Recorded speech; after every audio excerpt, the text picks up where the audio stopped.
Woo! Welcome in to the very first edition of Yeah Nah Hell Yeah. Fuck. I screwed up already. Bam! Yeah Nah Hell Yeah.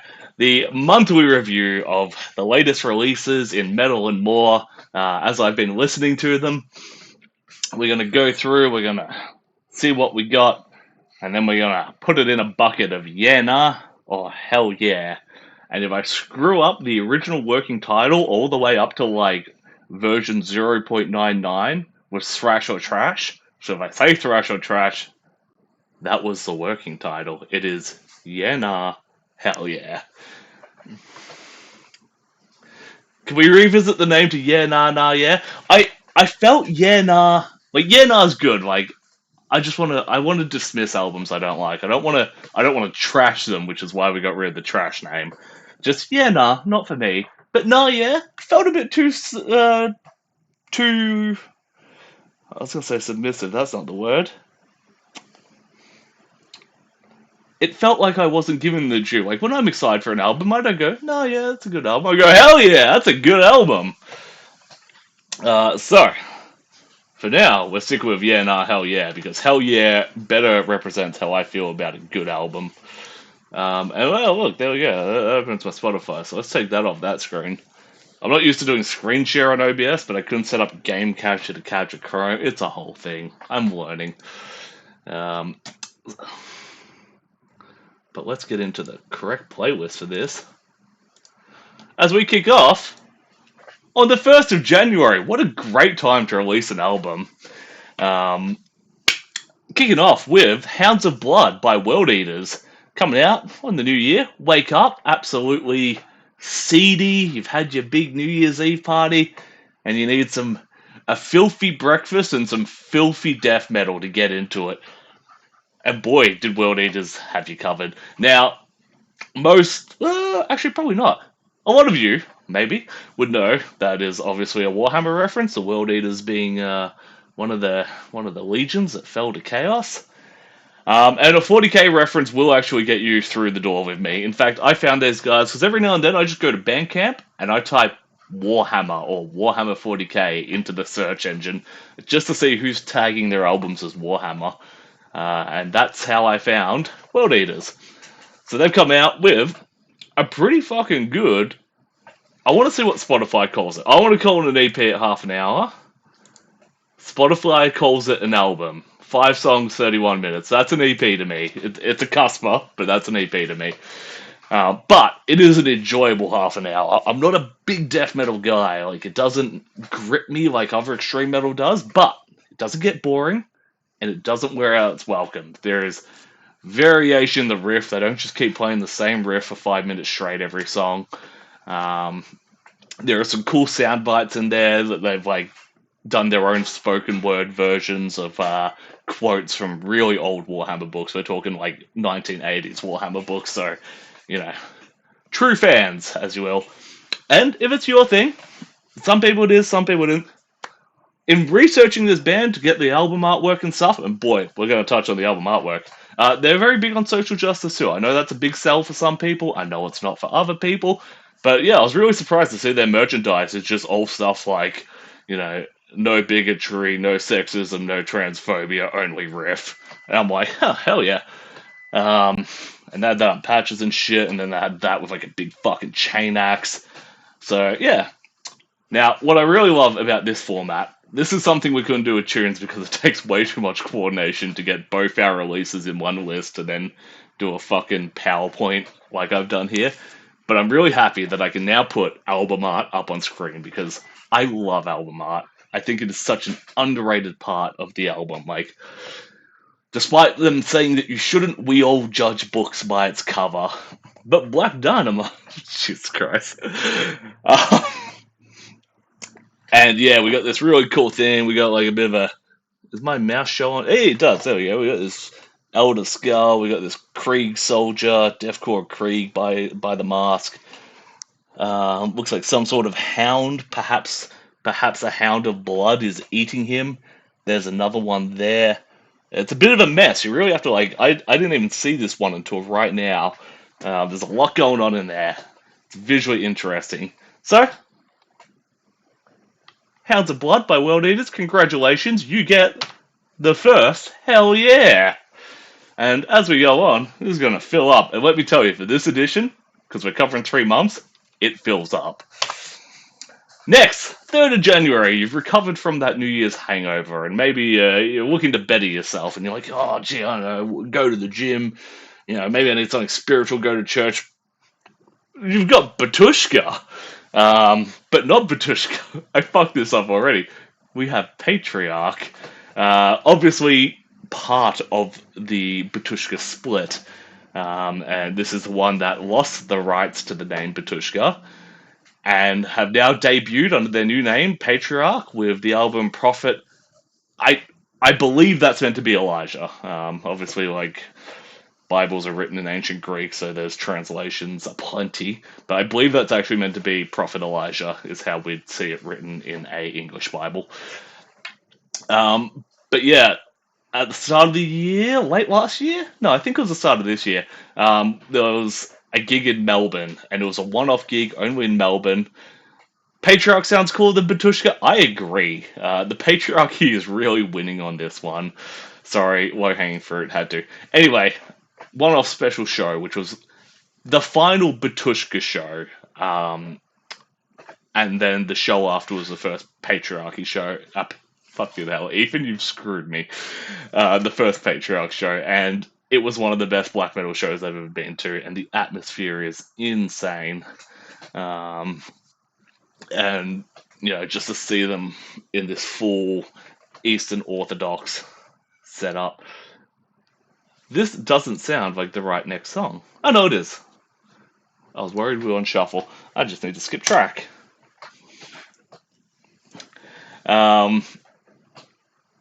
And yeah, the album doesn't disappoint either. It's a good translation. Obviously, it's hard to translate the atmosphere of a small room filled with candles and incense and stuff. But they've really captured the sound, and I think the production quality is really high, which, it's time for black metal to shift to a higher production quality. Not so easy doing it this way, is it? Oh, I'm getting there. And welcome in, Daydream.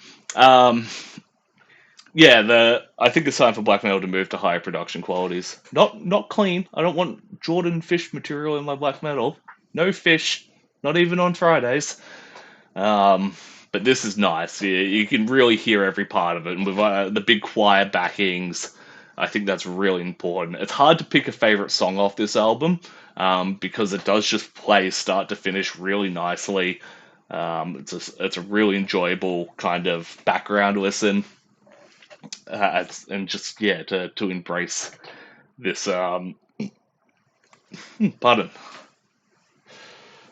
embrace this real Eastern mysticism, Eastern Orthodox mysticism even, which out of all the churches honestly has the best drip. So to see that drip, that Eastern Orthodox drip translated into music, very cool.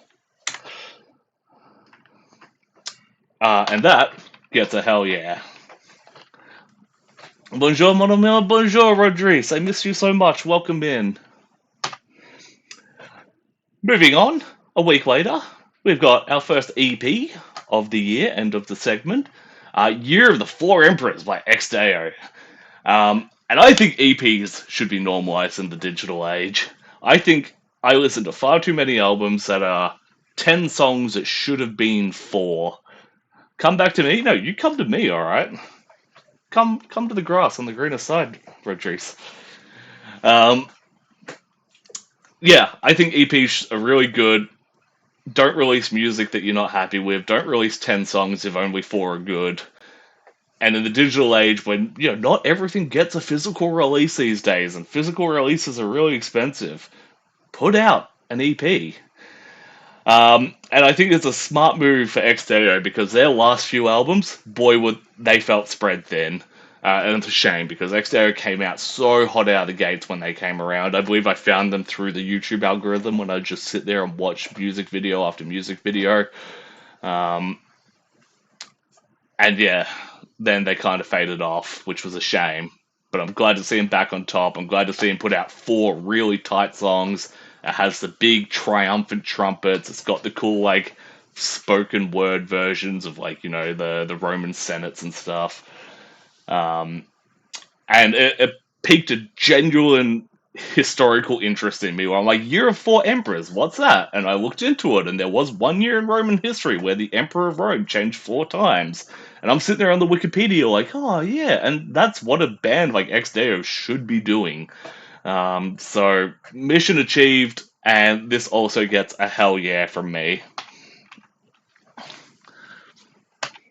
Uh, Leading into Antithesis by Rudra. Rudra, a cool one. I found them when I used to do album reviews back for, I think Sludge Factory was the name, which became SF Media. And they call themselves Vedic metal, which includes a lot of change track, a lot of kind of Indian mysticism.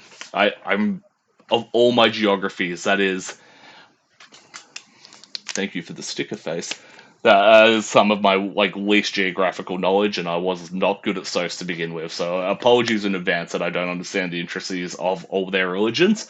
But yeah, it involves a lot of kind of Indian and that area mysticism and sound.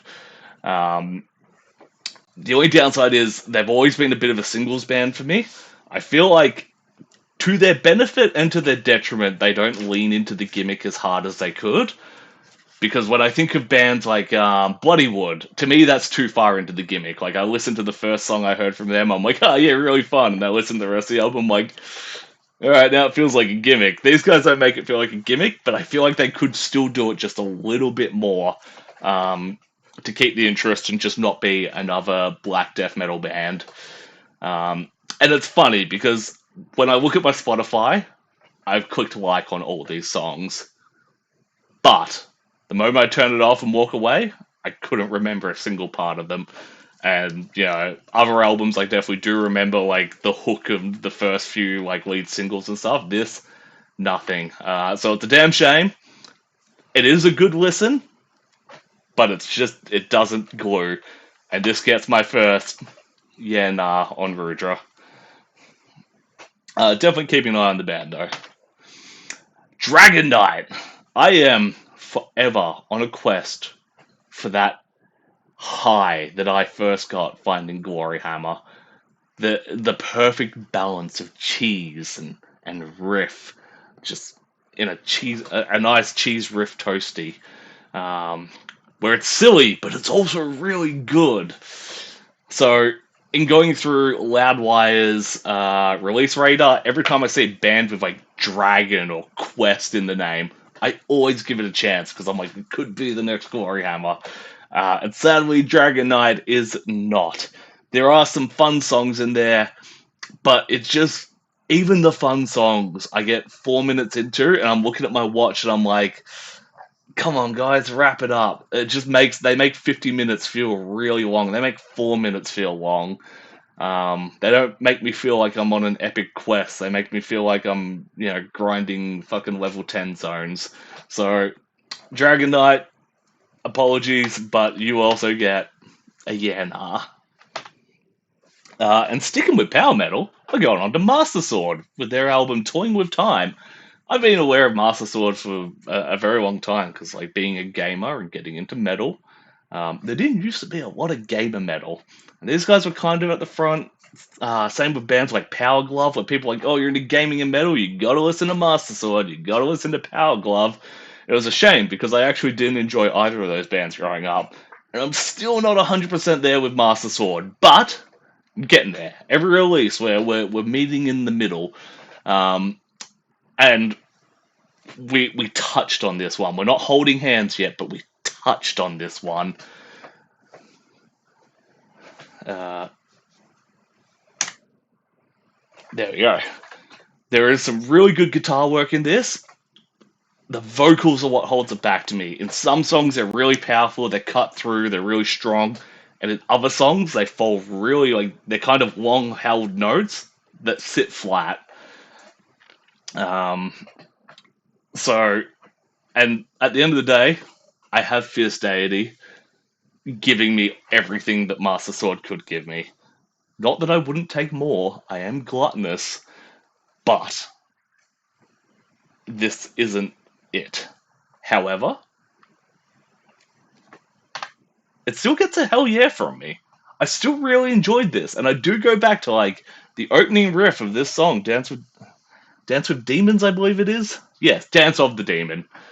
Um, and some of the later ones, like Toying with Time, the album track, Son of Stone.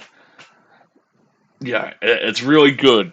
There are some cool dives in it, I guess. Sorry, my terminology's not as good. I'm suffering on musical terminology about Luke O'Connor here with me, but there are some really cool moments that like again hook you back and remind you of Zelda, and you're like, haha, I'm listening to a Zelda band. How fun! Deity do it best. Cannot outdo the deity. Still, this is a soft recommend. And this is the kind of like the problem with a binary system. Rudra, I enjoyed every song, but it just didn't stick.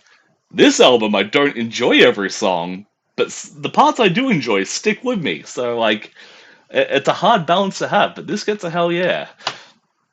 Whoa, that was my ugly face. Our first non-metal release is Connor Quest. Not to be confused with Connor's Quest to become the greatest editor of all time. This is Connor Quest, who is a rapper. I believe the subgenre would be called nerdcore, if I'm getting my terminology right. And I'm not deep in the scene. I could be getting it wrong, but essentially rap that has a geeky bent to it. Um, so this is composing a villain, and it's not bad. There are singles that stick with me. Bodies is a main one, and it was a lead single that I feel came out well ahead of the rest of the album. And I'm actually going to check that now, because the album came out, as we can see, January 18th. And if we jump into the single for Bodies, we're doing this live. 2024. May 2024. 11 months before the album dropped, the single came out. So I've had a lot of time to marinate with it. Maybe the rest of the album will come around with marinating as well. But I guess it's a lot of nerdcore has a lot of upbeat and joyous themes to it. It can get serious, it can get sad, and it can do that really well. But it's generally happy because it's like, hey, video games and pop culture reference.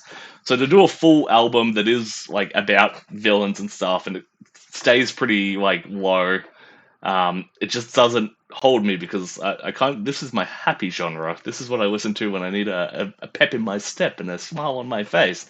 But it's also not sad enough to be my melancholy. And some nerdcore is. I think of like Shiki TMS's.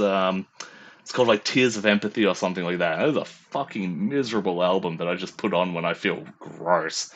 And this is just uncomfortably in the middle. So it needs to either be more miserable or more happy. I prefer if it went more happy. So there, Connor Quest, you get a yeah nah from me this time. Sticking on the rap bent though, we got Worst Rapper Alive by Platinum Max. And I dare say, he isn't the worst rapper alive. In fact, I quite enjoy him. He has just a very sharp wit with words, and if you're not aware of who Platinum Max is, he's a professional wrestler. He's on All Elite Wrestling. He's a previous tag team champion. Maybe a trios champion with the acclaimed Billy Gunn. I can't quite remember. But he's an accomplished wrestler, and he's doing the original Cena gimmick of coming out and rapping during his entrance with some of the sickest burns and, scathing political commentary that every now and then has to be edited off TV. So he's put out I will get better at the music changes. So he's put out an album. It's not his first album. He's had others and he's had EPs, but I quite enjoy the lo-fi beats. It's a bit more relaxing. I can just kind of groove to this when I'm on a walk or driving, kind of an end of a day listen. And yeah, I love what he's doing on record, and I love what he's doing on TV right now. He's got a hilarious bit where he's doing the I'm the greatest wrestler ever. I've got an open challenge, except he loses every match on his open challenge. It's comedic. I love it. So yeah, that's Platinum Max. Gets a hell yeah from me. More on Spotify, more on TV for me. Thank you. Moving into the very end of January now. Uh, sorry, my wife looked at me. I'm like, am I doing something wrong? Ice Peak. I assume it's Ice Peak. I've never heard anyone call IC3 Peak, so I'm calling it Ice Peak. With Coming Home, they are a very cool band. I have to admit that I used to be really into them when I was in my kind of like more artistic music phase when I was younger, and I'd listen to stuff for cred. Or I'd listen to stuff that was like artistically engaging, where I'd be like, yes, thinking about this, and I'd watch their music videos, so have like the Kremlin in the background and stuff. Yeah, I knew this would be up your alley. Um, I speak is weird music for weird people. We love it. I need a shock collar that you can activate whenever I don't change the song. Um, God, that could be set up through redeems. Let's not do that. But as I've gotten older and life has gotten more stressful, I mostly just listen to music to unwind. Uh, and music that is more complex, I steer away from these days because it takes effort to engage with it, and I'm so burnt out all the time. So because of that, and because of the language barrier, where this is in English, a lot of their stuff is in Russian. It was just really hard to gel with that. And then on top of that, I've around the same time actually I discovered Poppy as well.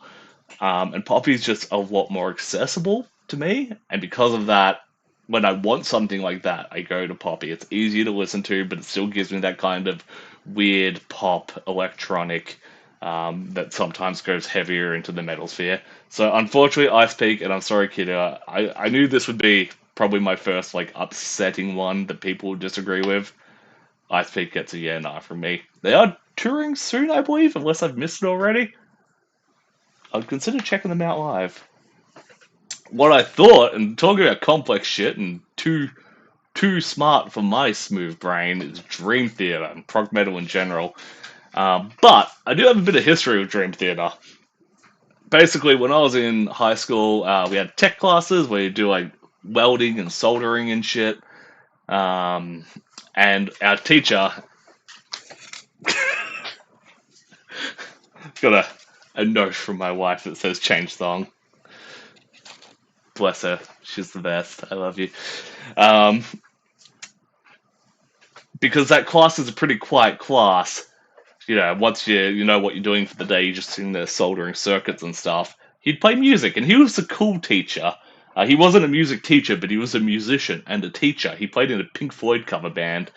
So he'd just put on Dream Theater while we're all working in class. Black Clouds and Silver Linings is the one I really remember. He loved that album.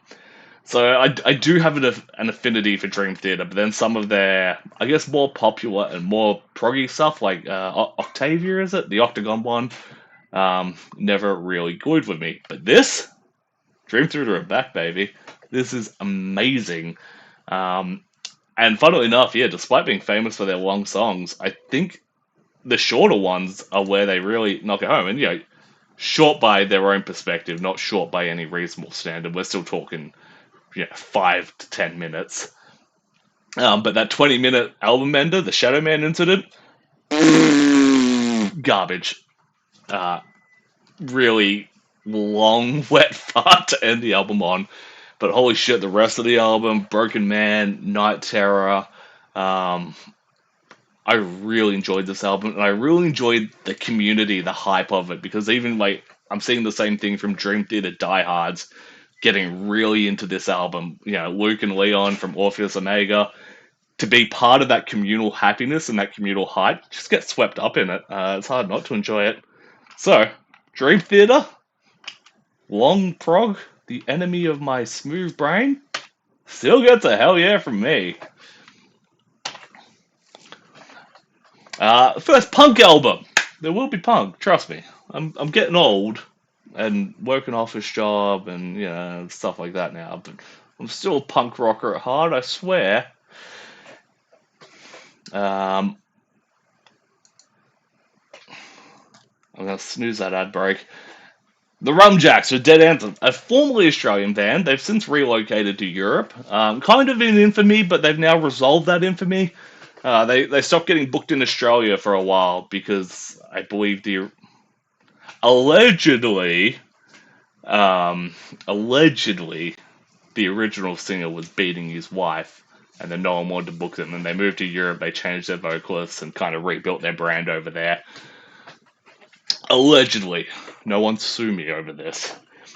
They play Celtic punk. You know, you've heard Flogging Molly, you've heard Dropkick Murphys. At the time in Australia, when I was young, you had three options for Celtic punk. You had the Rumjacks, you had Ramshackle Army, and you had Jay Water and the Howard Youth. And I loved all three, and I think I saw all three on one show at Cherry Bar once. Um, Old Cherry, cool Cherry Bar. Damn kids these days don't know real Cherry Bar. But yeah, it's a catchy genre to me. Blah blah, etc., heritage culture, island, yada yada. But I do just really love the sound, and there's some like really cool lyrics in there as well. Change the song, uh, like Father's Fight. You know, really aping on what you carry forward from your parents. You know, um, which is very apropos as we go into election season. You know, what are you fighting for yourself, and what's actually just your father's fight that you've inherited? Um, so yeah, Rumjacks. I'm glad they're uncancelled. They get a hell yeah from me. Staying in the punk vein and getting to Valentine's Day. Was that? Yeah, we're on Valentine's Day. Yay!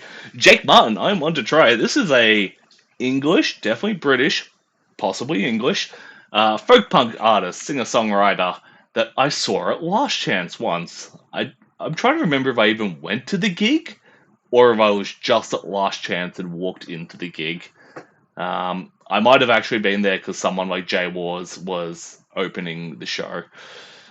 But I did fall in love with him, and just it was that true underdog of like, this is a guy that had flown to Australia off his own back, playing to like 20 people at Last Chance. I bought all his CDs and his shirt because like he seemed like he needed that money to get back to England, and he played these really good like, I mean, I'll call them working class anthems, but they weren't like super, you know, rah rah, fight the powers, more like rah rah. You know, I made enough spaghetti for the next 4 nights. It felt a lot realer. Like, rah rah, my local pub is the only thing keeping me going, and I'll be really upset, and I won't know where to go see bands if it closes. It's like, fuck me, that feels so much more genuine. And that's why I really glued to it. And he's still got that going. He's got a great one called To My Brother. Fucking change the song, Regan. Which just has a great chorus line of like getting back up.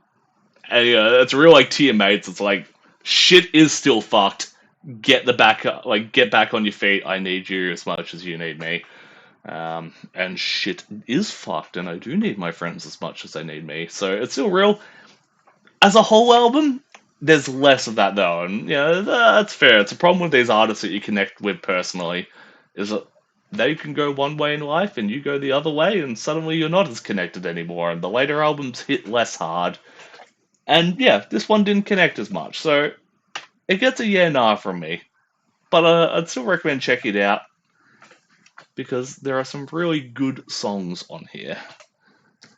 Just not all of them. I'm pausing. You can hear this. If you're on the VOD, I'm sorry. Get the fuck back up. Pick it up. That's a really cool line. It's hard not to fall in love with that. Shifting out of the punk sphere and into the horrorcore sphere. Can I get a whoop whoop from any juggalos in chat? We have Twiztid, which came as a recommendation from Ethan, and I thought he was taking the piss, but it turns out he just genuinely thought I might enjoy it. And you know what? It was fine. Despite photos of me that have floated around on the internet, I am not a juggalo. that was for a bit. It was a costume party. But this kind of new metal, like it's very step sibling to new metal. This horrorcore, that evil rap sits well with metal rap, and these guys do have a little bit of a metal bent as well. So like, I would call this new metal. If you listen to like Korn and Limp Bizkit, I would check out Twiztid. I thought it was going to be hot trash, like the worst juggalo rap you've ever heard, but it was fine. It's still a yeah, nah. I'm not going to go back to it, but if you're a big Korn fan, maybe you'll give it a hell yeah.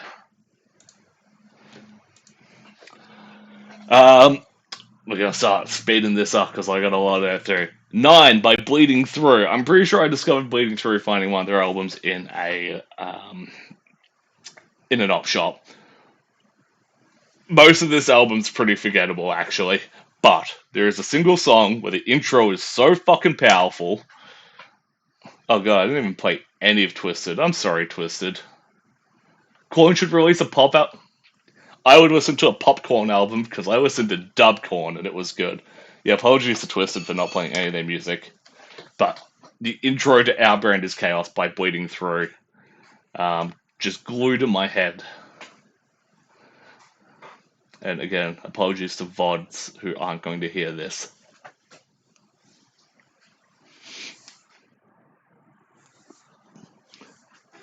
Fuck with us and find out. It is such a powerful line. This is meathead knuckle dragging gym riff with like fucking tough guy lyric. The music doesn't have to be good. I'm stomping around the house going, fuck with us and find out. And that's why it gets a hell yeah for me. It gets a hell yeah for a single moment. The rest of the album's fine. It's good metalcore in this kind of, heavier bent. Almost like stepping into a mellow death. I'm not good with those genres, but you tell me. And the beauty of metalcore is it's so varied that here's another metalcore band that sounds nothing like it, because this has influences of sludge and I guess heavier, harsher music. And I found this in a weird way. This is You'll Know It Was Me by Church Tongue, an EP. And I found this through Colin Young, who is credited for his band Twitching Tongues, but he's actually in another band called God's Hate. And the vocalist of God's Hate is Brody King, one of my favorite AEW wrestlers. So, wrestling just brings you to the weirdest places. But this is a really eclectic EP because there's a lot of guests on it. I think it's 3 out of 5 songs have a feature. Yeah, 3 out of 6. So we've obviously got the Twitching Tongues feature. There's one by a band called Crystal Pact that I'm not familiar with. And then the last track has a Death Heaven feature, which, being a black metal fan and a recovering black metal elitist, I obviously have a strained relationship with Death Heaven, and we'll get more into that later. We will get into that later. Maybe later than you think. But this track kind of actually inspired me to go listen to Death Heaven's latest album, because it was such a good feature and it really just evolved the track. So this is a lot less hooky, but it's like, overall just really high quality song structures. It goes somewhere. It doesn't get stagnant like a lot of metalcore does. So Church Tongue gets a hell yeah, and Death Heaven kind of pushed them across the line. Don't tell my friends in the black metal scene that I don't want them to know I'm not true cult. Somehow we're back at Platinum Max. He put out an EP as well, American Male Volume 2. And the beats are a lot fuller on this one. It's less lo-fi. So I wouldn't say no to Max. They're still clever raps. They're full fun. And yeah, it's a bit more upbeat, a bit more fuller sound. So, instead of relaxing, this is kind of strutting music. Won't say no to more Max in 2025. As I said last time, I want more in my ears and more in my screen. So that's a hell yeah as well.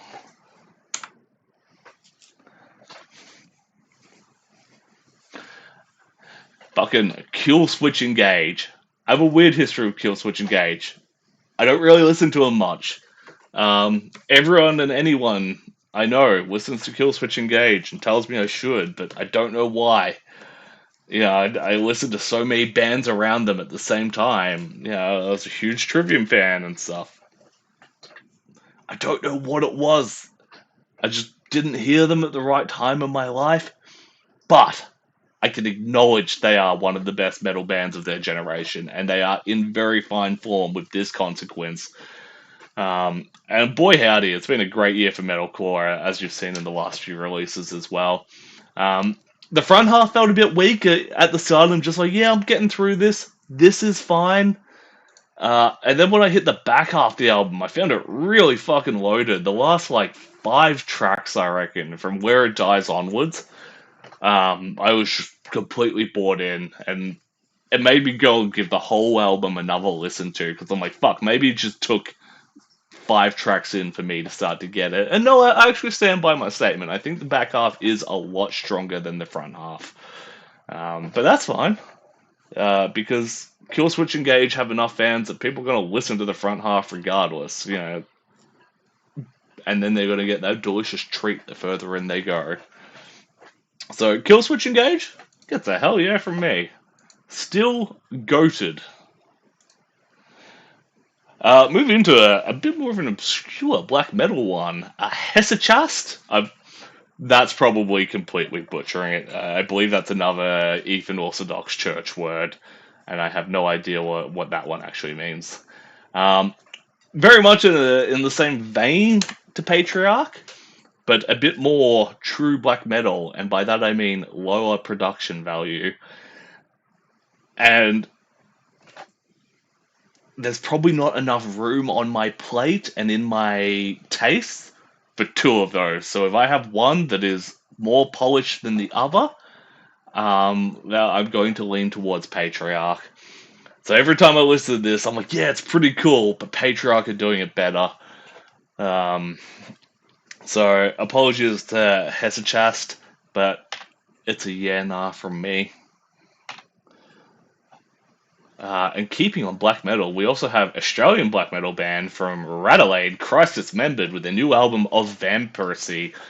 And we almost didn't get this. There was a point a few years ago where Christ Dismembered almost just completely disbanded overnight. And then one person's rebuilt the band and rebuilt it to a really fucking strong point. They've got one of the best drummers in all the Australian metal scene. I hear other drummers constantly froth about him, particularly just how good his blast beats are and how good his timing is. Like, just that kind of atomic clock. He is never out of time with any hit. And having seen him live a few times now, yeah, I have to agree. Like, I don't have the exact ear for it to know if it is really much better than anyone else, but I think it's very good. Because my cup runneth over with black metal to choose from this year so far, I've come to this a lot less than I've gone to other albums, because it is very straightforward meat and potatoes black metal, very fast tremolo. I've always said tremolo guitar picking. Yeah, like I've said, we've got a really competent blast beat drummer, so it is a really fast drumming pattern. So it is that real, just intense, very typical second wave black metal sound. And I guess it's just been more interesting black metal come out, even in Australia. So, sorry, Christ Dismembered, but you actually go yeah nah for me. If you're into black metal and you have a large appetite for black metal, definitely check out Christ Dismembered. Definitely check out Hesychast. Fuck, check out Rudra as well. But yeah, I've only got a little bit on my plate, just a little side dish for black metal these days, because I grew up listening to black metal. So the annoying thing with enjoying music is the classics are still there, and I still want to listen to the classics. But then I'm like, oh, but I want to jam more new stuff in. It's hard. It is hard to find time for all the music you want to listen to. Now, this one's a bit of a surprise. YB are some people say K-pop, and You'll see in my note. I think K-pop as a terminology has to die. I think it is far too broad. My wife loves K-pop. And she'll be like, oh, this is my K-pop playlist. And it'll go through like 10 different genres. I'm like, this is not one genre. You can't just call all Korean music K-pop. I mean, technically it's Korean music that is popular. I guess it's K-pop. But yeah, this is a prog rock album, or maybe even prog metal. This is not a pop album by any conventional. But thank you, Ethan, for the recommendation. This is really high production. It's clean. If you like the new Dream Theater album and you haven't checked this out yet, and you weren't aware of it because you don't listen to K-pop, and that whole like umbrella term just makes you turn away because like you're like, oh, it's K-pop. I don't want to listen to BTS. I'm gonna avoid this. Don't avoid it. It's really good. It gets a hell yeah from me. Thank you, Ethan. Going back into the nerdcore scene, we've got Louverture's Cyberpop 2 Escape from Cyberspace. And boy, howdy, sequels are always so hard, aren't they? It's a brave undertaking, and sadly, this is not as good as Cyberpop 1. His style's gone a lot more mumble rap than his last material, and that just doesn't really vibe for me. What I like in rap is clever and clear witticism. I like to have a sensible chuckle when I listen to rap. I'm going, oh, very clever. I got that reference. I got that entendre, that double or triple entendre. And when you get into mumble rap, because I can't make it out, I don't have that moment. Um, and yeah, so this hit a lot less hard. Holy shit, we are still on Hesychast. Christ Dismembered. YB. Louverture. This one-man operation. I tell you what. But in the second half of this album, and maybe it just takes me a long time to warm up to albums, because once again, the second album, I found a lot more to love. Starting about this song, Loose Cannon, which again, this album came out 28th of February. I feel Loose Cannon came out last year sometime. Let's check on Spotify for singles, because I like this was one of my top Spotify songs last year. So like it was out for long enough for me to spin it to fuck. So what by release date?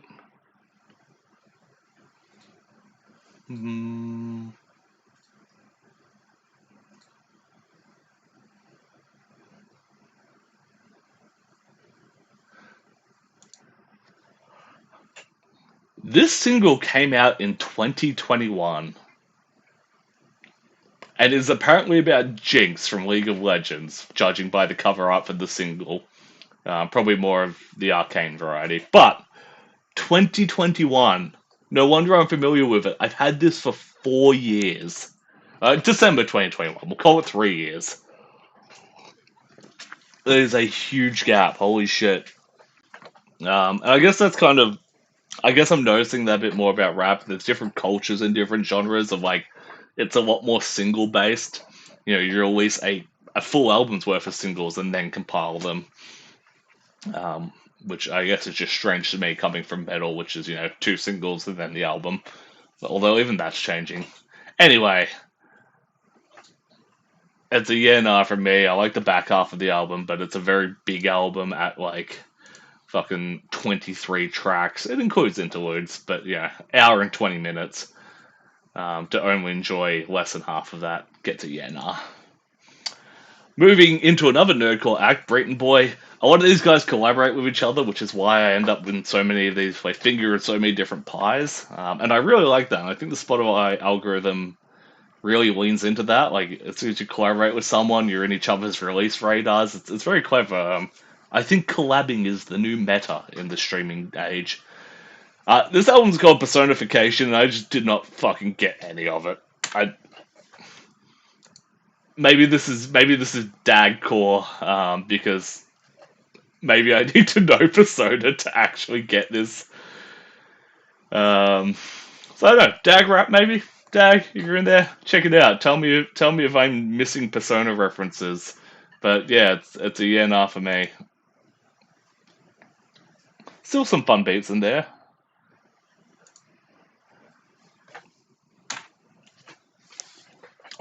We are getting to the end of February.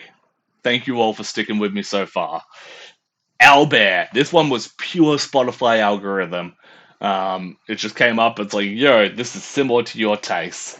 And I'm like, fuck it. I don't really play D&D much anymore. And as you can see there, I miss playing D&D. So I'll check it out. And I really fucking loved it. Back when I used to review albums, I reviewed a rock metal band, more hard rock, called Gypsy Hawk, who, at least the album I reviewed, was all conceptually around A Song of Fire and Ice, or Game of Thrones for those who watched the show. And there's been a bit of a gap for like fantasy rock and roll. And Owlbear have come in and really filled that gap. This is called Wild Shape. They've got a whole bunch of other like references. Shadow of the Dragon, Crawl from the Carcass, Song of the Grey Witch, Hawk Riders of the Waste. It's very high fantasy, high octane rock and roll. And I find that really fun. Be like, hell yeah, makes me want to be an adventurer. So that gets a hell yeah. I even said hell yeah, incidentally. That's how you know it's a pure hell yeah. Lady Gaga, as we roll into March, I got this off Connor. He'd been telling me that he's been spinning a lot. I trust Connor.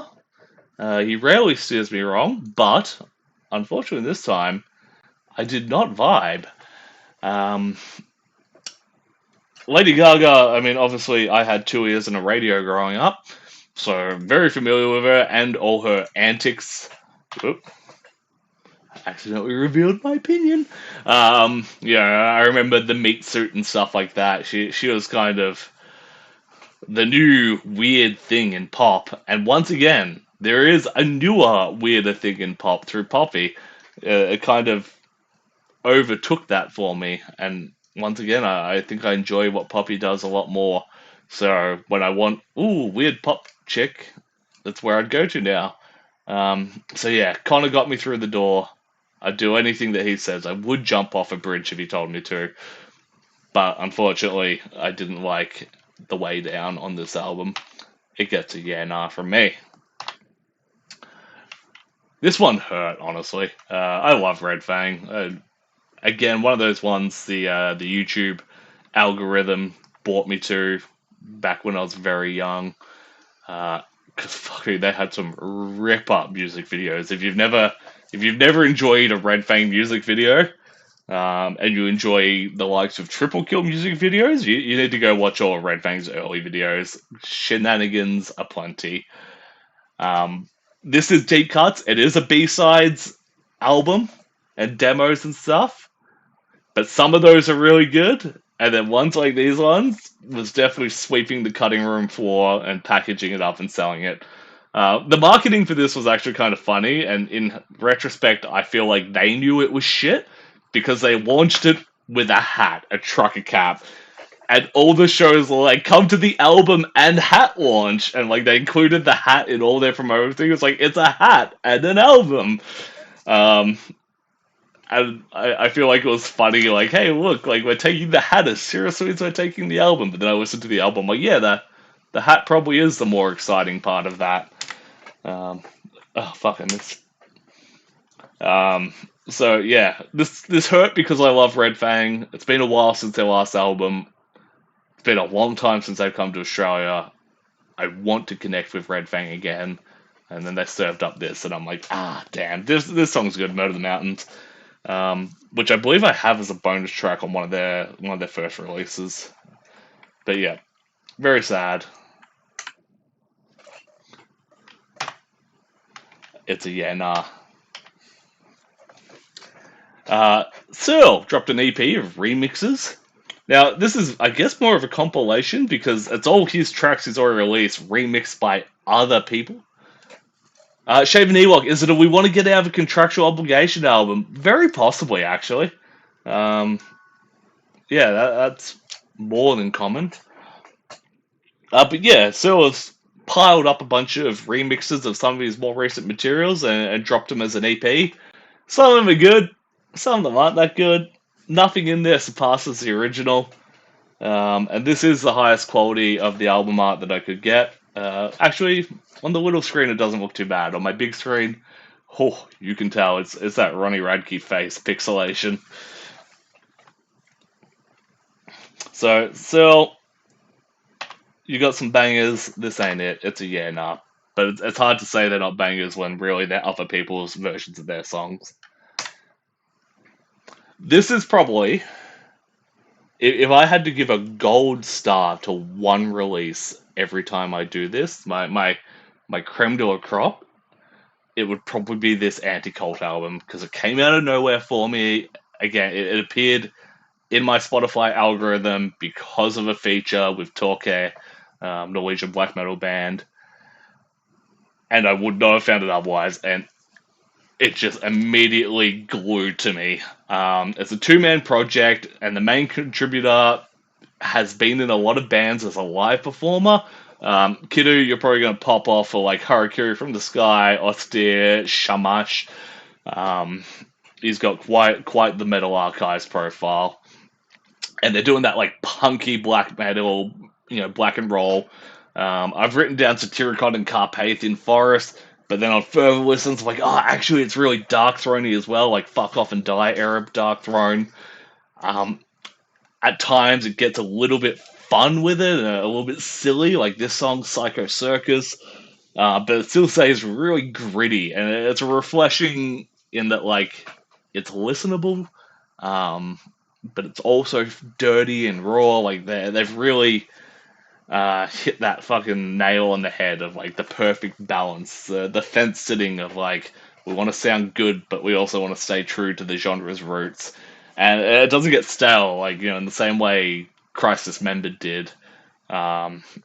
This has a lot of evolution throughout the songs. It progresses, it goes places. So a revelation of intoxication by Antikvlt.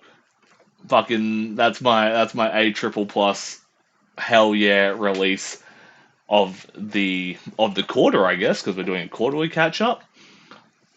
Um, just don't look at their Spotify profile; it's a bit cringy.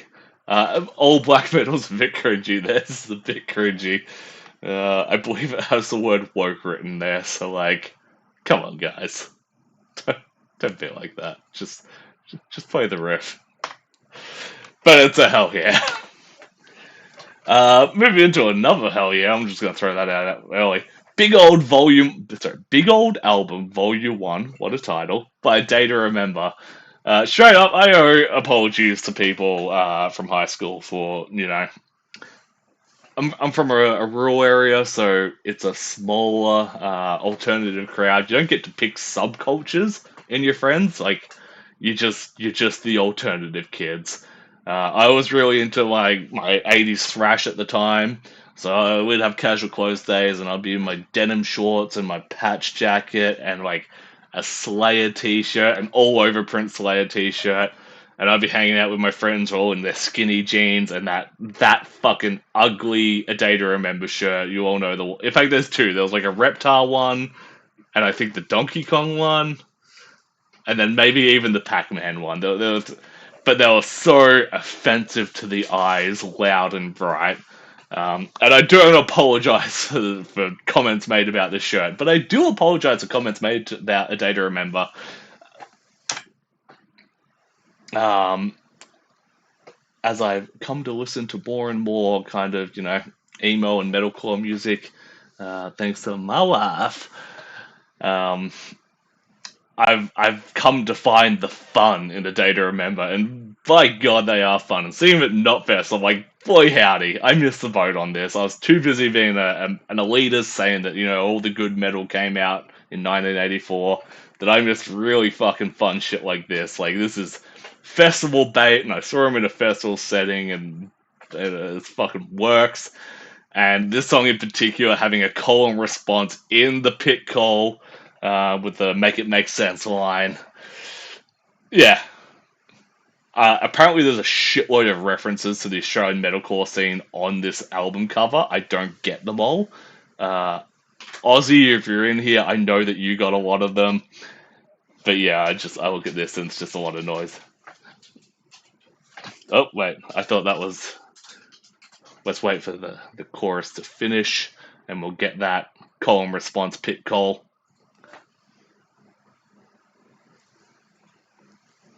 That is so tough. That is such a good hook. I pity the fool that doesn't enjoy that. That's a hell yeah, obviously. Boy howdy, I'm talking for a long time.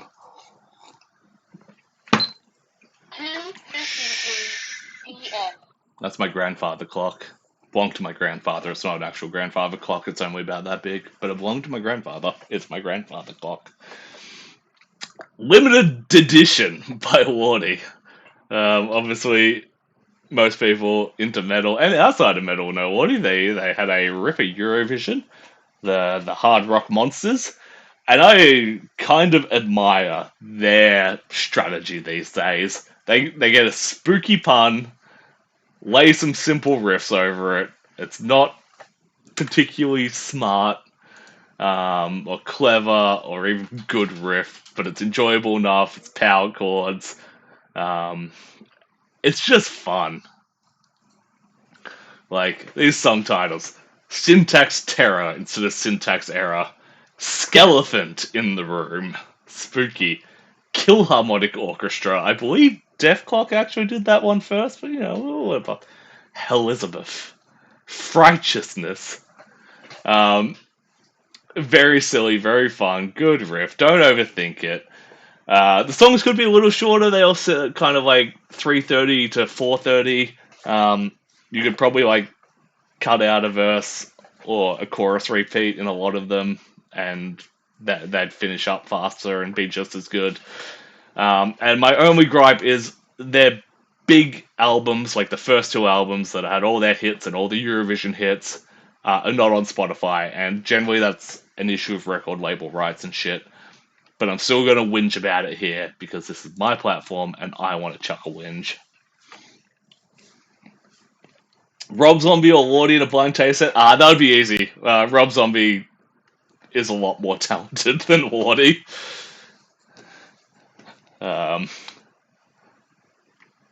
Maybe in the opposite. Maybe in a tasteless, like, unblindfolded test where you can't hear the music, but you just have to look at them and pick which one you think is Rob Zombie or Lordi. I think that would be the harder test.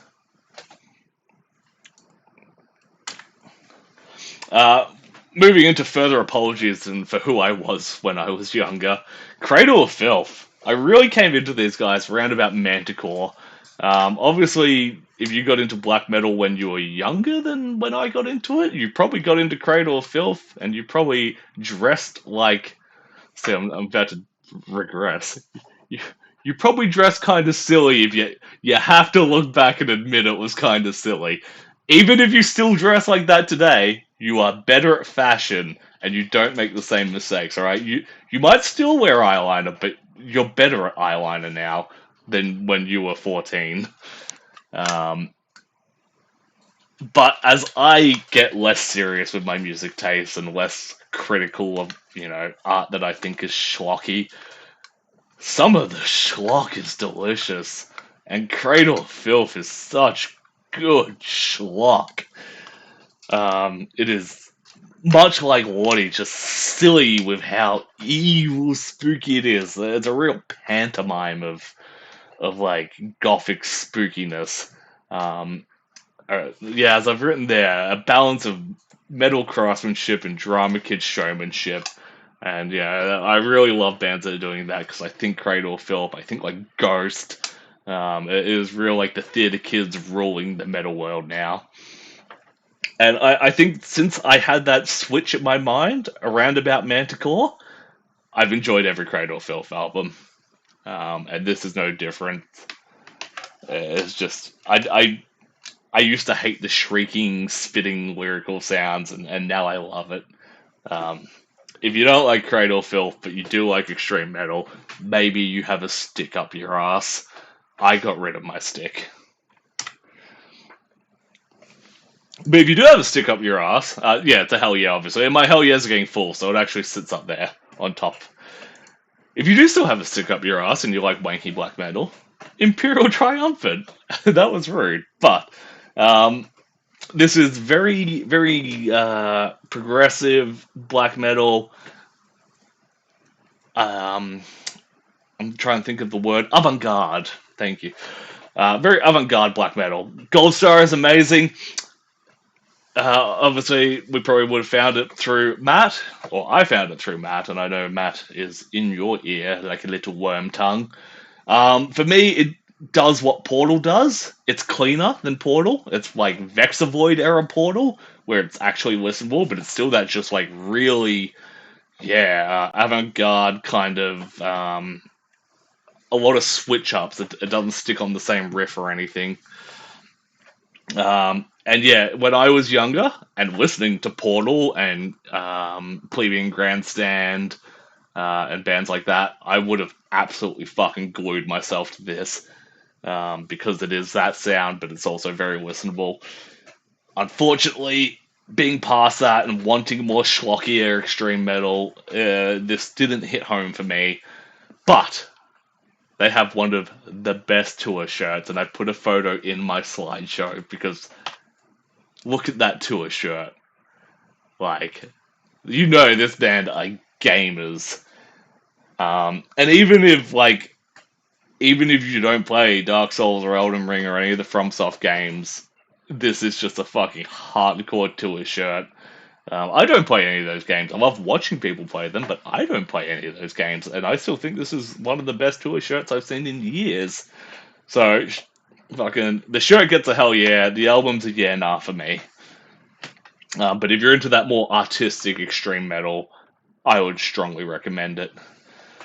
Doing a very hard shift in styles now. You know, the Snail's House, which I'm trying to remember what the genre for this is called. It's called like chill out or something.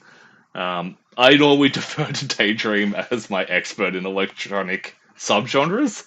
I know they're just as complex as metal and just as deep and wide as metal. And boy, howdy, do I struggle to keep up. How you know your future funks from your vapor waves just blows my mind. But then I'm sure people in that scene, you know, can't tell their DSBM from their NSBM, and that's an important distinction. You do not want to buy the wrong one; it will ruin your life. Thankfully, I don't think there's any Nazis in the electronic music scene. But yeah, I found Alien Pop through their features with Moe's Shop. I don't remember how I found Moe's Shop, but boy, actually, I think they might have featured on like a Shiki TMS song, or maybe collab with Hentai Dude. Either way, I really like Moe's Shop's kind of upbeat. Like it's almost a little dancing strut and like the strong like Japanese kawaii elements they pump into it. I like Alien Pop when Alien Pop does that, but more often than not on this album, they don't do that. Sorry, I like Snail's House and Snail House, but more often on this album, Snail House don't do that. It's actually a lot more kind of slower, softer beats. I picked a single that doesn't represent my opinions. That's probably a dumb move on my behalf. And yeah, when I was looking online just to get album details and artwork and stuff for my slideshow, I saw a lot of people expressing the same thing that they like the more upbeat stuff and they don't like the slower stuff. So it's good to know I'm not alone in it. But for me, it's a yeah nah. I know that other people, especially in the Discord and stuff, Lizzie's been going on about this one, loves it. But for me, it's a yeah nah. And we're getting close to the end of the month, boy howdy. Cult of Fire with the one who is made of smoke. Again, we're getting into that kind of religious atmospheric black metal, um, like the Hesychast, like the Patriarkh. It's been a hell of a year for that. This is a really cool conceptual album. I haven't looked heaps into it, but I can kind of tell that it's about like grief and loss, just by the track titles. Reading them out in order, it's loss, mourning, anger, doom, blessing, joy, and the final track, there is more to lose. Uh, so kind of leaning in. I know these guys also have a lot of that. Fuck, I'm blanking on the name. That Indian influence of like the Kali Yuga, the repeating cycles of destruction and rebirth.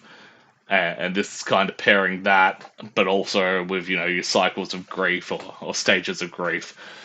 But I really like that progression, and the tone of the album progresses really well as well from Loss, and then it's a sad song, then it's an angry song, then it's melancholic, and then it picks up, and then it's happy, and then it just fucking nosedives back with the end track. There is more to lose. The only problem is the quality in songs varies like massively.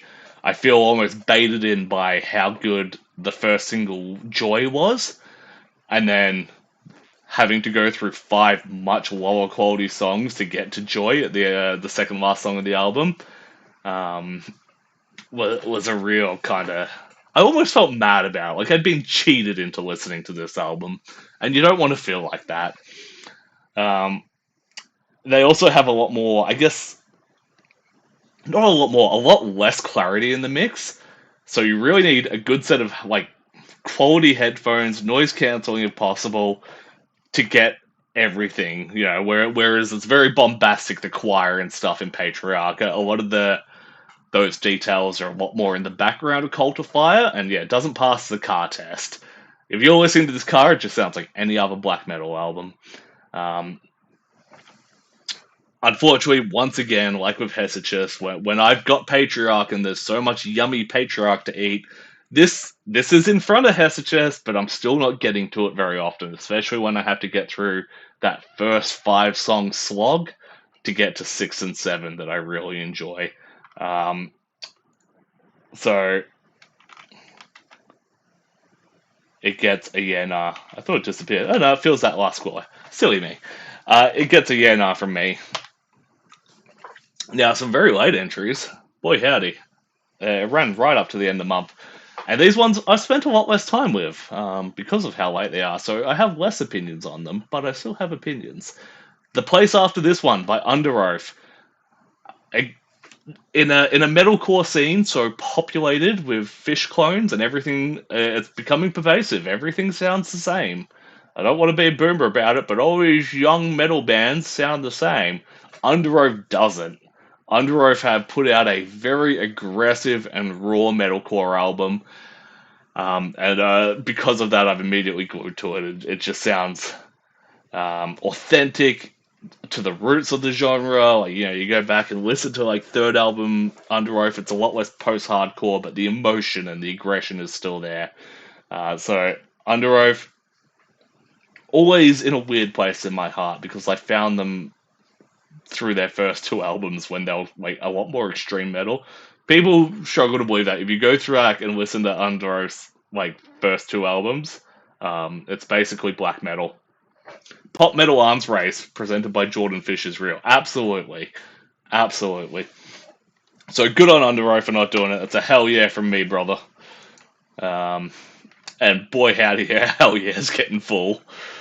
It's sitting on top there with Cradle of Filth. The Darkness. I love The Darkness. I say I'm a Darkness fan. I think the first 3 albums are good. Most people who call themselves fans just say the first album was good, so I think I'm a more lenient fan of The Darkness than most. I did not like Dreams on Toast. I don't even like the album title Dreams on Toast. I don't like the artwork for Dreams on Toast. What the fuck is going on there? Old mate must be fucking back on the sauce. I do like the first single, Longest Kiss, because it's cute and it's bouncy. I forgot to change the song. Here's Underoath, very aggressive. Very, I gotta like change my word. I'd always call this kind of like harsh, lacking info. Discordant. Discordant's a good word for it. I occasionally call it schizophrenic, and that's wrong to use that. Discordant. But anyway, The Longest Kiss by The Darkness. It's cute. It's about, meeting a girl and having a big old pash with her and falling in love. Reminds me of my wife. But that's about all I like about it. They seem to be having fun with it. Like it's got a joyous element. It doesn't feel like they show it, and they even reference that at points in the songs that like they're doing it for themselves, and the singer doesn't even think that his mum bought the last album. So at least they're self-aware and they're having fun. but it doesn't do it for me. It's a lot softer than, I guess, their first three albums at the very least. So the Darkness get a yeah nah from me. They're the first yeah nah sitting on top there. We're at the end. The last one. Easter is cancelled was a solid Darkness album. All right, maybe I'll go revisit it. The final album for me for the month, based on a true story by Will Smith. I think this one kind of caught a lot of people off guard that would get a new Will Smith album in the year of our Lord 2025. And Will Smith always catches me off guard as a rapper because it is crazy how good he is. Like, um, he clearly cares about it as an art form. It's not a side project. It's not like, oh, I have all the money in the world. I guess I'll make an album as well, you know. And we've seen that, you know, they're garbage albums by like Will Shatner and you know the like. Now Will Smith is a genuine student of the game. As I've said there, he has like all the skid interludes in his album. It feels like a classic hip hop album. Um, he is witty. He is impactful. The production's high, and that comes with money. But yeah, it's a really solid album. It's a lot more serious than Big Willie's style. He seems to be kind of having less fun with it, and that's probably really shows who he is as a person these days. You know, a lot of the media for this is calling it, you know, the Will Smith post-slap album, and I guess that has become a major event in his life. You know, that we now have post-slap Will Smith, but it gets the final hell yeah, and it even blocks the hell yeah logo. Um, that's it for the month, for the quarter. Thank you everyone for sticking around. Um, Plenty there to listen to. There are some apologies that I didn't get to at the very end of the month. Let me pull up my notes. I know Death Heaven, I only got to today, so I haven't listened to. Whitechapel, I only gave a one through and I didn't get enough opinions on a one through. It needs a second listen. What else have we got? There's 4. Spirit Box, again, didn't even give it a full listen, and maybe that's going to be my review. And one that Ethan recommended called Meltuka, a death metal EP. It's a debut. They were all in March. I didn't get around to including any of them because I haven't listened to them enough. They will be late inclusions in April's video. But April's looking good. We've got Elysian, Bleed From Within. I'm going to give Elven King another chance. I always give Elven King a chance because like they're just enough. They're close enough to me liking them that I know they'll hit it one day. The Lord Weird Slow Feg. That's going to be a weird one, trust me. Valhalla, Within Destruction, Machine Head, Ghost, and Wednesday 13, all coming up in the next month. It's a good look in April. What have you got coming up in April? Let me know. If you want me to review something, if you think, now Regan needs to hear this and I want to see it included in this monthly roundup, you can use your channel points to redeem for $1,000 dues. There is 1,000 Nurglings album review. You just let me know what album you want included. Please keep it to this year, but not specifically this month. If you got one for January or February, I will go back and listen to that. You could also try asking nicely, but if you do it through the channel points, I'm definitely going to do it. If you ask nicely, I might do it. Take your poison. But other than that, thank you so much. I hope you've been listening to good music. I hope you've been listening to new music, continuing to support the art form that we all know and love and brings us together. This has been Yeah Nah Hell Yeah. I hope you're all having a hell yeah month. And if you're having a yeah nah one, I hope it gets better. I'll catch you next time. And scene. We did it!